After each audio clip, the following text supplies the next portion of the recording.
saya teringat tentang kata mutiara, sangat klasik dan sederhana dan mungkin semua orang sering mendengarnya, yaitu dari Imam Ghazali, bahwa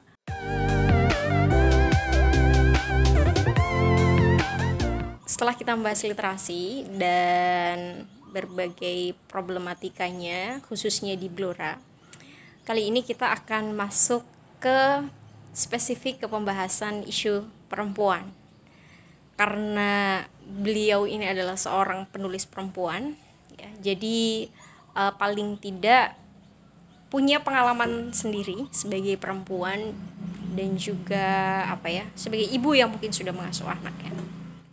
Menurut Neng Veroni, perempuan saat ini itu seperti apa? seperti kita semua. Kita perempuan hari ini adalah versi terbaik kita. Semua perempuan ya?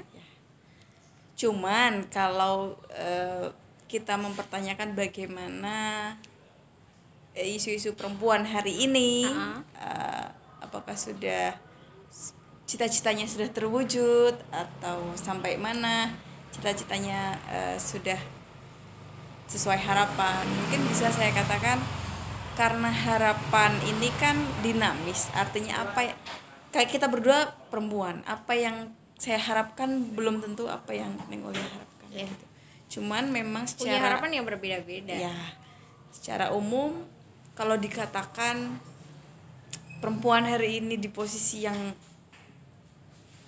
secondary atau posisi yang marginal seperti isu-isu yang dibahas kebanyakan para expert, saya katakan enggak juga. Tidak semuanya, mungkin ya. Ada beberapa, tapi mungkin tidak semuanya.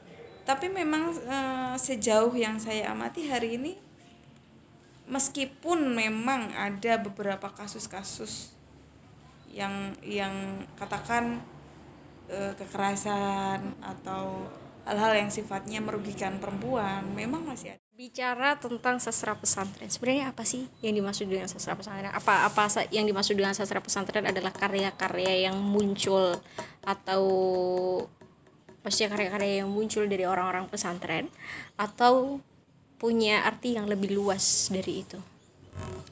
Sebenarnya yang disepakati secara umum atau difahami secara umum, sastra pesantren ini karya apapun yang di dalamnya mengangkat tema pesantren. Sebagai pesantren ini kan subkultur, tentunya dia adalah ruang yang berbeda dengan masyarakat di luar pesantren. Maka itu kenapa ada istilah sastra pesantren. Artinya ini karya sastra yang di dalamnya mengangkat semua aspek dalam pesantren, budayanya, sistemnya, bahkan. Jadi intinya pesantren sebagai objek pembahasan di dalam sastra itu. Betul. Pada mulanya seperti itu. Maka ketika Neng Ulia amati karya-karya yang lahir dengan tema pesantren, pasti kita menemukan juga ciri yang berbeda dengan karya-karya yang tidak bicara tentang pesantren. Kebanyakan karya-karya itu tentang sofistik, tentang transendensial, tentang nafas-nafas itulah gitu. Cuman belakangan saya rasa karena saya tidak terlalu concern di sana, tapi sekedar mengamati bagaimana khazanah kesastraan Indonesia ini dibicarakan, termasuk juga sastra pesantren ini akhirnya menjadi memperluas khazanah itu gitu. Belakangan karya-karya yang meskipun tidak tentang pesantren tapi juga lahir oleh pengarang yang itu santri atau pengurus atau kiainya, itu juga masuk dalam kategori sastra pesantren. Jadi akhirnya kalau di dalam kritik sastra ini kan tidak lepas dengan sosiologi sastra. Artinya kita menganalisa sebuah karya sastra ini tidak terlepas dari background pengarangnya.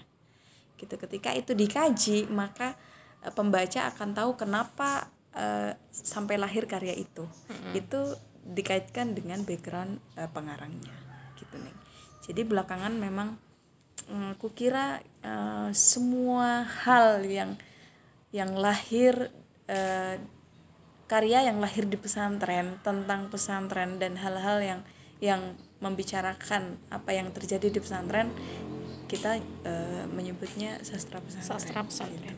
Dan sejauh ini setahu saya, mungkin nanti Nevero bisa menambahkan, ada beberapa banyak figur atau tokoh pesantren yang memang benar-benar aktif dalam karya sastra. Yang terdekat mungkin kita bisa menyebutnya dengan Gus Mus atau Kiai Haji Mustafa Bisri, terus kemudian ada Dezawawi Imron, terus kemudian ada lagi Acep Zamzam Nur, ada mungkin Nevero bisa menambahkan. Nah, untuk saat ini nih dari kalangan mungkin yang milenial atau yang muda, mungkin enggak sastra pesantren itu terlahir dari mungkin entah generasi keberapanya pesantren gitu, artinya orang-orang muda yang ada di pesantren.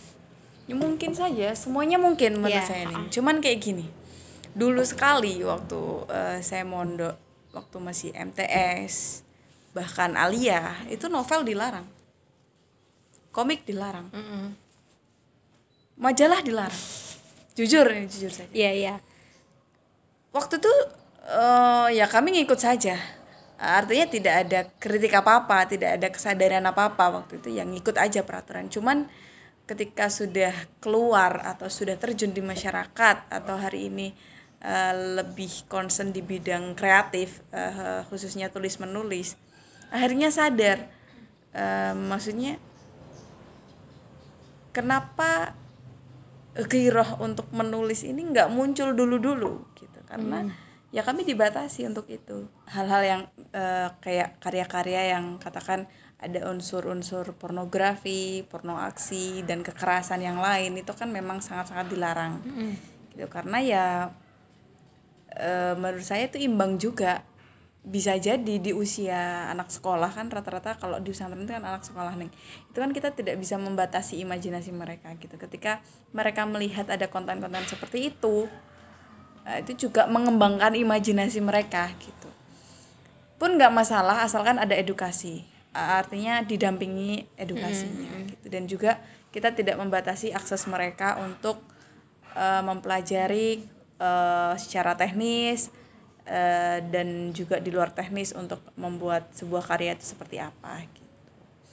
Kita kan juga sangat akrab dengan kitab-kitab kuning, juga beberapa buku-buku kajian lain yang tentunya itu semua dikarang oleh yang orang-orang yang pastinya orang-orang pesantren gitu loh, yang paham tentang agama, yang paham tentang budaya, tentang Islam, yang istilahnya bisa seimbang di masyarakat itu seperti apa gitu. Bisa jadi mungkin santri-santri nanti juga menghasilkan karya-karya yang luar biasa seperti ulama-ulama sebelumnya. Ya kalau kita mau sebut seperti misalnya kemarin novel Hati Suhita sama Nengkel Anis, terus kemudian Dua Barista Najihati Sharma, ada novel Dur juga ya. Dan itu semuanya adalah penulis perempuan. Jadi malah justru kalau misalnya beberapa sastra yang setahu saya ya dari pesantren itu, kalau yang dari laki-laki seperti misalnya Reidu Basya, terus kemudian siapa lagi nih? Ya mungkin orang-orang itulah ya. Nah artinya berarti sebenarnya siapapun orangnya, baik laki-laki maupun perempuan, itu sangat memungkinkan untuk mengembalikan hazanah sastra di pesantren kan sebenarnya. Menurut Jenen gimana? Seberapa jauh jangkauan antar personal untuk mengakses yang sebenarnya menjadi gagasan mereka, kemudian untuk berproses kreatif, itu saja yang membedakan gitu. Karya sastra lain yang itu entah muncul dari pesantren, entah kemudian pesantren menjadi objek daripada tulisan itu sendiri. Betul. Ya. Harapannya mungkin seperti itu. Saya teringat tentang kata mutiara, sangat klasik dan sederhana dan mungkin semua orang sering mendengarnya, yaitu dari Imam Ghazali, bahwa seandainya kamu bukan seorang anak ulama atau orang yang berpengaruh di masyarakatmu, maka menulislah. Dan itu silahkan dibuktikan sendiri bagaimana kita bisa freedom saat kita menulis. Kita bisa memiliki diri sendiri, bahkan lebih-lebih kita bisa memberi pengaruh itu kepada masyarakat sekitar kita. Imam Ghazali pernah berkata, seandainya kamu bukan seorang anak ulama atau kamu bukan orang yang berpengaruh di sekitarmu, maka menulislah. Dan silahkan dibuktikan gitu. Karena pada dasarnya terlepas dari redaksi itu, saya rasakan memang hanya dengan menulis kita abadi. Ya. Menulislah, karena dengan menulis kita akan menemukan jati diri kita akan, ya seperti yang dikatakan Ifro tadi, kita akan abadi dengan tulisan-tulisan kita ketika tulisan tersebut bisa memberikan impact yang positif untuk orang lain. Oke, sekian. Terima kasih sekali lagi Neng Vero atas kehadirannya di podcast ini. Jangan bosan-bosan ya. Nanti kalau kapan-kapan diundang lagi. Oke, terima kasih teman-teman semuanya. Jangan lupa subscribe, komen, dan juga kasih saran kedepannya kita ingin podcast bersama siapa lagi. Oke, terima kasih. Assalamualaikum warahmatullahi wabarakatuh.